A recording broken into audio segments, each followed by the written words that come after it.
नमस्कार, प्रभात साक्षी news network पर आप सभी का स्वागत है। राष्ट्रीय स्वयंसेवक संघ के वरिष्ठ पदाधिकारी इंद्रेश कुमार ने पहलगाम आतंकवादी हमले की निंदा करते हुए मुसलमानों से अपील की है कि वे आतंकियों के अंतिम संस्कार में न जाएं और न ही उन्हें कब्रगाह में जगह दें। उन्होंने कहा कि आतंकवादी का कोई धर्म नहीं होता और उन्हें धर्म से जोड़ना गलत है। उन्होंने संवाददाताओं से कहा, जब उनके लिए नमाज अदा की जाती है, कब्र दी जाती है या जनाजे में शिरकत की जाती है तो यह संकेत देता है कि वे किसी धर्म के प्रतिनिधि हैं, जो पूरी तरह गलत है।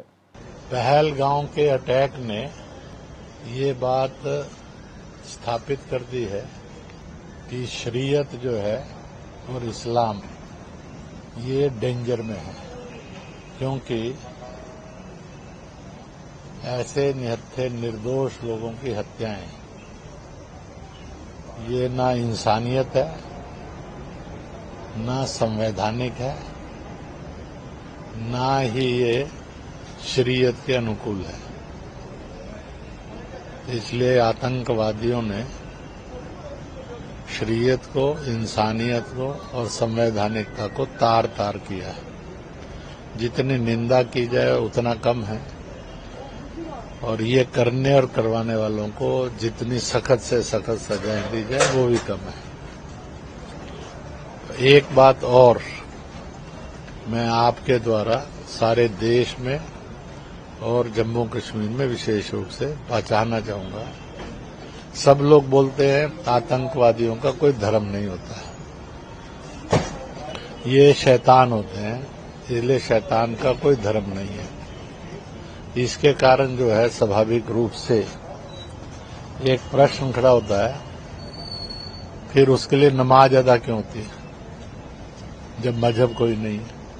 इसका मतलब है कि आपने नमाज से ये तय कर दिया है कि उसका मजहब है, फिर उसके जनाजे में क्यों सम्मिलित होते हैं और उसके साथ उसको कब्र क्यों देती है?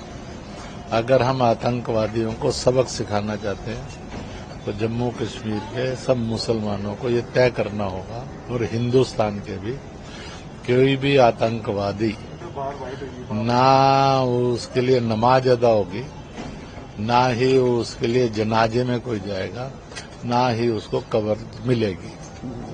जिस दिन ये करेंगे तो वो लाशें सड़ेंगी, तो उनको भी समझ में आ जाएगा कि ये है। पूरे देश के लोग आक्रोश में थे, सबको देंगे उत्तर अच्छा लगेगा। ऐसा है, कांग्रेस का काम है एकमात्र प्रधानमंत्री को और सरकार को गाली देना।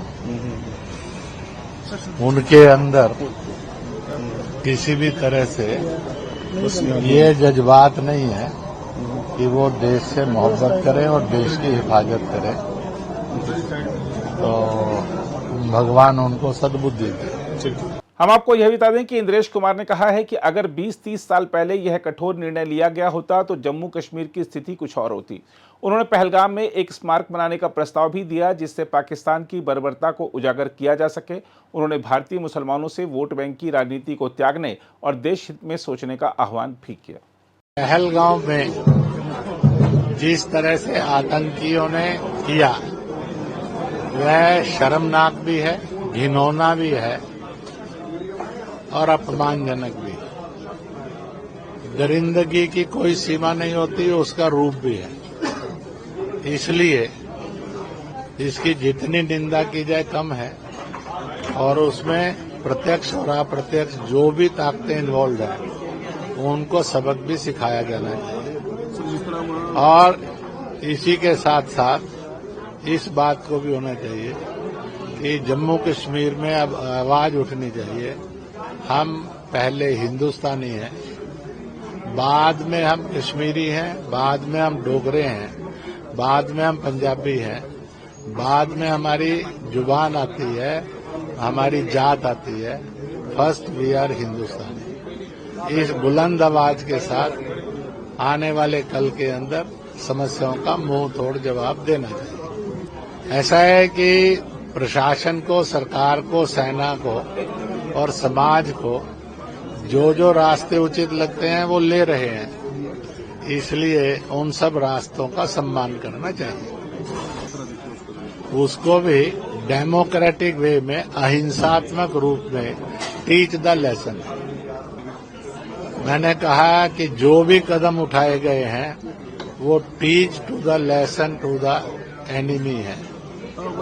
ऐसा है कि कांग्रेस के नेताओं को तभी रोटी हजम होती है जब वो प्रधानमंत्री को 2-4 गालियां दे लेते, उन पर सवाल खड़ा करते हैं। इसलिए कांग्रेस बिहेव्स, आर्मी फाइट करने जा रही है तो आर्मी कमांडर का विरोध करेंगे, अपमान करेंगे। डेमोक्रेसी आ रही है तो नेता पार्टी का विरोध करेंगे, गाली देंगे।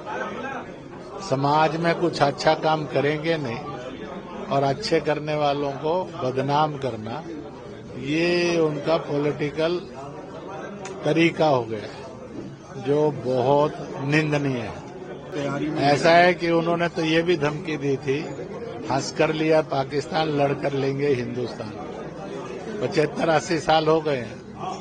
आज पाकिस्तान ऐसे कगार पर खड़ा है कि सिंध, बलूच, पख्तूनिस्तान, POJK और पंजाबी पाकिस्तान उससे आजादी मांग रहे हैं। POJK, स्वात घाटी वगैरह बामेन, ये हिंदुस्तान चाहते हैं, बाकी आजादी चाहते हैं। तो पाकिस्तान स्वयं टूटने के कगार पर खड़ा है। उसको लगता है हिंदुस्तान के खिलाफ नफरत पैदा करके वो अपने बिखराव को बचा लेंगे, जो शायद उनके लिए संभव नहीं है। अपनी करतूतों के कारण वो डर रहा है, तो करतूतें बंद करनी चाहिए।